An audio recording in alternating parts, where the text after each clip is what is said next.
Hi everyone, welcome back to the vlog. In today's episode, I want to talk about something that can be a major learning curve in outpatient hand therapy, and that is time management. In outpatient, there's times where you're seeing patients every 45 minutes. You're building notes, treatment plans, and trying to prep for the next patient that's coming in.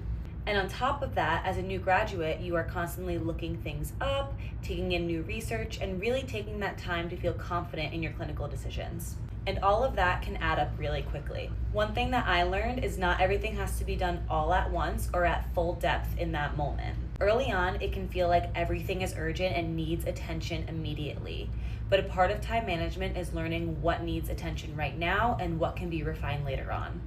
Something that can really help is building structure into your day, whether that's having 30 minutes prior to seeing any patients for the day for prep or 30 minutes at the end of the day to write notes. Time blocking can be really beneficial. This can also help from having a lot of work spilling over into your personal time.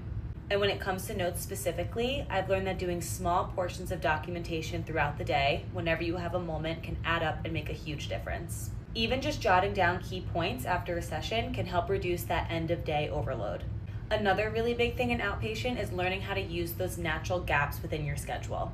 Patients can cancel all the time, and instead of just using that time to wait for the next person, I try to use that time intentionally. Whether that's finishing some documentation, looking something up for a patient, or starting in on a new patient case, those pockets of time can really add up. And something that I think is really important is that if your caseload ever feels like it's too heavy or too overwhelming early on, it's definitely okay to speak up.